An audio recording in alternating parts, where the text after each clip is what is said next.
సూర్యకుమార్ గారి పరిస్థితి అయితే ఇదనమాట. ఇల్లు వాతావరణం చూసారు కదా. అందరు ఇల్లు నాకు తెలిసి ఇలాగే ఎంతెంత ఉన్నాయమ్మా? కొద్దిగా అందరివి పెద్దవే మేడం. మీరు ఒకరితే చిన్నది? నాదే చిన్నది. మీ ఆయన మీ కూతురు అందరు ఇక్కడే పెరిగారా?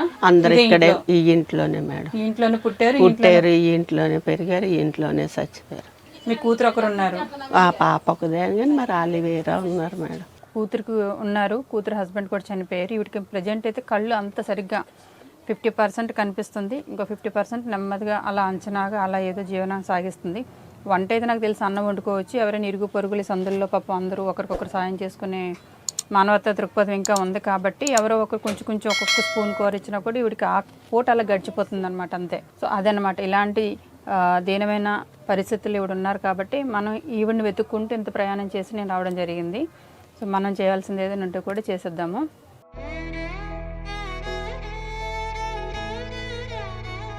నిత్యావసర సరుకులు అన్నీ ఉన్నాయి. వీటితో మీరు కొంచెం వీలైతే వంట చేసుకోండి. 1-2 రోజులని వేరే వాళ్ళు ఇవ్వకన్నా మన ఇంట్లో వంట మనమే తినడానికి ప్రయత్నించేద్దాం. కానీ మిమ్మల్ని అడగొద్దు అనడానికి కూడా లేదు, మీకు పెన్షన్ కూడా లేదు మేడం. మరి సో అందువల్ల మీకు అది కష్టమే. మరి దేన్నైనా ఆపుకోగలుగుతాం కానీ ఆకలిని ఆపుకోలేం కదా. కుదురుతామా వేరే ఆశ్రమాలకు జాయిన్ అవ్వడానికి ట్రై చేయండి. నేనైతే నీకు 4,000 రూపాయలు ఇస్తున్నాను, ఇవి దాచుకోండి. కుదిరితే నేను చెప్పింది మైండ్లో పెట్టుకోండి. అలాగే.